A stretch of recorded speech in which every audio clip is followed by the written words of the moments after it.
grateful to get back to the warmth and life and away from the cold hand of death hovering over the scene. The widow was the last to leave, on the arm of the elderly gentleman. Suddenly, the widow stiffened and stopped. She whirled around and ran back to the grave, where the grave diggers were already shoveling dirt over the coffin. The widow stopped just at the edge of the hole, and the tears that were coming freely now streamed silver over her face. She knelt in the dirt and slipped her wedding ring off.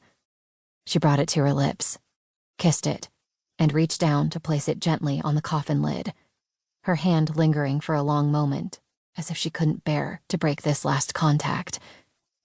The elderly gentleman walked slowly back to her. When she showed no sign of standing, he cupped her shoulders, urging her to her feet.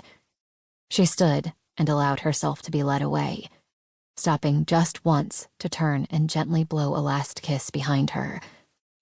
It was a heartbreaking scene, and Iceman felt his heart grow heavy with sorrow. Then he shook himself. Foolishness, he told himself impatiently as he started taking precautions to erase all traces of his presence from the underbrush. He had to leave, right now. He had no business being here at all. The mission was over, for him at least. Still, it wasn't every day a man got to watch his own funeral. 1. Krasnoyarsk Nuclear Power Plant, Russia, 10 days earlier, November 18th. At first light, as agreed, the pilot was waiting alone at the bottom of the rolling stairs. It was an undeclared flight with a plane that didn't officially exist, and no co-pilot would be welcome. The fewer people involved, the better. They were on a runway on the far side of the military airport, which had been decommissioned when the Soviets lost power. A pilot and a nuclear engineer. They had only been told first names, Lyosha and Edik. Both names were false, but it didn't matter.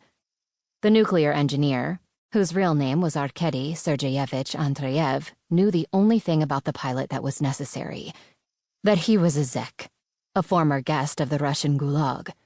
They were members of that very exclusive club, men who didn't die in the Russian bear's cruel embrace.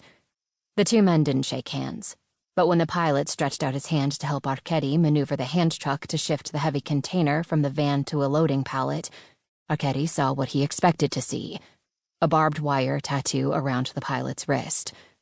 Former prisoners had their experience in hell etched into their skins, not just their souls. Arkady was covered in tattoos.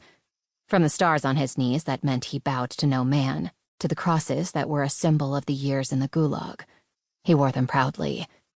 The only part of his skin that was clear was a large, shiny, scarred patch over his heart, where once had been the tattoo of the distinctive goateed Tartar features of Lenin.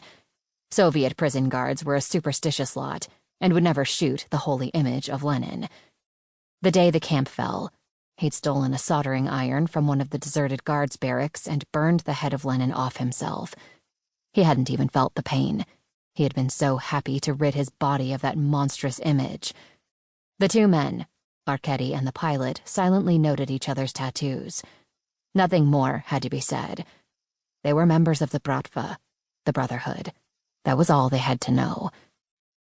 The heavy lead container was lifted into the cargo bay of the Tupolev Tu-154 aircraft, where the pilot carefully strapped it to the bulkhead. Inside the lead container was a large lead-lined canister filled with cesium-137, enough for a very powerful, dirty bomb.